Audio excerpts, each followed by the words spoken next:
White House spokesman Jim Caldwell is still with us in Santa Fe, New Mexico.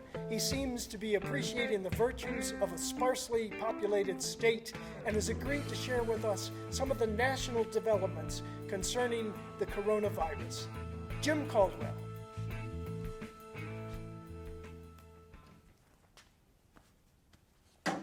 Hello everyone, it's good to be with you again. Now, I know that you're all anxious to get back to work and get our economy rolling again. So, let's do this.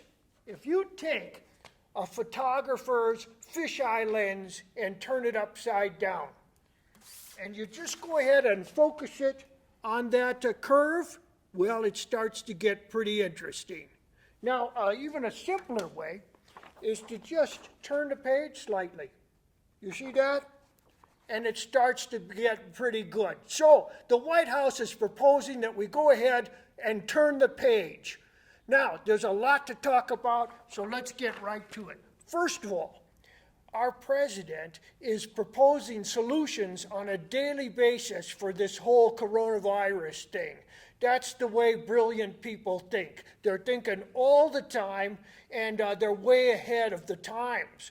Mark my words, in the next couple of years, we're going to see microscopic internal UV lights, we're going to see ingestible Lysol, and we're going to be fully prepared for whatever the Chinese cook up and throw at us the next time. Now, this president is such a devoted public servant that he is doing this and not asking for any financial reimbursement whatsoever. He would be a great investment, but he's just doing this and not taking a penny for it. Now, let's just stick with investments right now. We're going to go ahead and make a pitch to buy Greenland. Now, the economies are reeling all over the world, and we can probably pick it up for, some slush money that we've got in the military budget. Greenland would make a great military base, or several bases maybe, and we'd be hedging our bets against, this so-called global warming thing. So the president thinks that there's a lot of minerals underneath that ice. If it ever goes, we're golden. Okay, let's pivot to the economy. Now, we all know that it's going to take every tool in our toolbox to get us on the other side of this thing, right?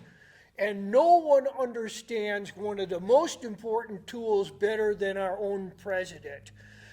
The president's companies have filed 6 bankruptcies over the course of time, and not one of those has touched any of his personal holdings. That's genius. Now, no one in the world understands this tool better than our president, okay? So, if all those blue states would quit whining about equipment and just declare bankruptcy, they'd get themselves out from under burdensome pensions, from, legislative approved budgets. They would no longer have to pay for contracted work that's already been done from those small contractors. They'd have all the money they need to buy, masks and ventilators, whatever they want. It's a no-brainer. And that's not all. We're going to go ahead and sue China over the coronavirus. And we're also going to sue Australia and New Zealand for opening up their economies before us.